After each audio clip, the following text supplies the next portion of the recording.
Brought to you by SAP. SAP helps companies run like never before. Learn more by visiting us online.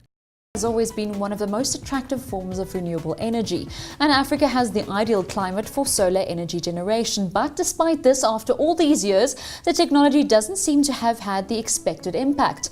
Omron is a Japanese company that specializes in industrial automation and electrical components, and they seem to think this might be changing. Jacques Labuschagne is Omron's national project manager. Jacques, welcome to Tech at Work. Yeah, thank you. Now, a lot of businesses in Africa have a double-barreled conundrum that they're dealing with. In order to do business, they have to have a consistent power supply, but they also have to be cognizant of environmental policies and strategies and responsibilities.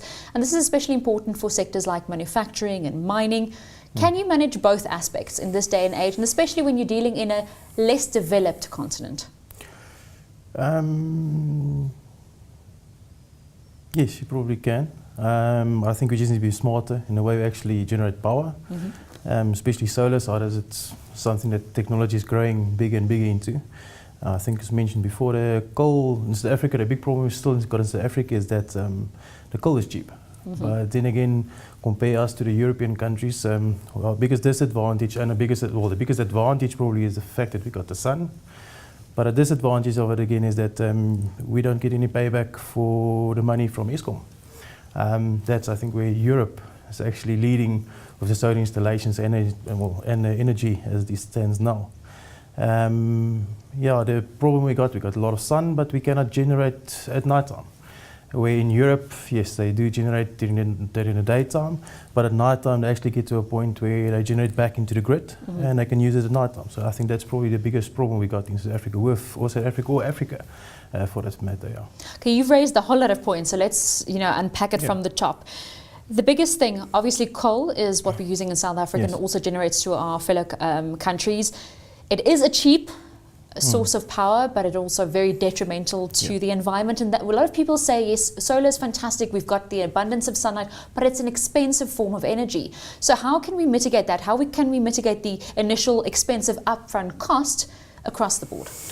I think, like I said before, the biggest problem we got is the fact that, yes, we can in South Africa, we only got half of the time to actually generate power. We need to try and find a way to actually generate the power back into the grid, and at night time to get the power back. That's the biggest problem we got currently. But now we have had discussions around, getting IPPs into the national grid for some time, and assisting Eskom in power generation. There is a lot of plans, the IPAP plans, and so forth. What's taking? Is it just a lot of bureaucracy? Why is it taking so much time to get this going when people are so willing to do their part to feed the grid? Yeah, I think the big problem currently is probably with Eskom. We only got one supplier of energy, so obviously they might lose a bit of business that way. So it's a monopoly strategy. Could be, because if you look at European, it's not just one supplier of electricity. And if you compare to South Africa, there's only, even if you look at Swaziland, it's still Eskom supplies them. And that's where we got a problem. We cannot generate the power back into the grid to use it at night time. So we got 50% efficiency in South Africa, and that's why a lot of people don't want to actually invest in the technology. Like you said, it's expensive. Your return on investment is probably between 14, 15 years because you only got 50% of the sun you can use, or 50% of the time you actually get your money back. But there are some companies that are investing. I mean, you've got a partnership with Ital Tile where you're fitted out one of their showrooms with solar solar system. How did that work, and how's that working for that company? It will work well because Ital Tile only works during the daytime. So their business hours between 9 and 5. So yes, then for them it's worth looking at the benefit. For most other households, other companies, it's not worth looking at it because 24/7 there's not power 24/7. Also, if you really need to generate a lot of power, you look at your power plants, power stations. You need a lot of ground to actually put your solar panels down.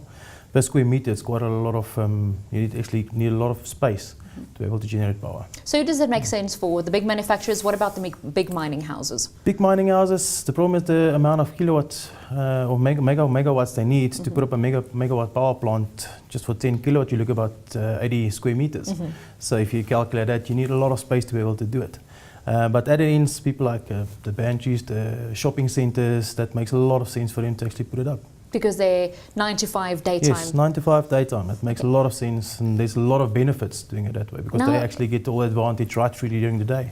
Now, for our viewers that don't know a lot about solar power and photovoltaic energy, can you explain the technology to us in layman's terms?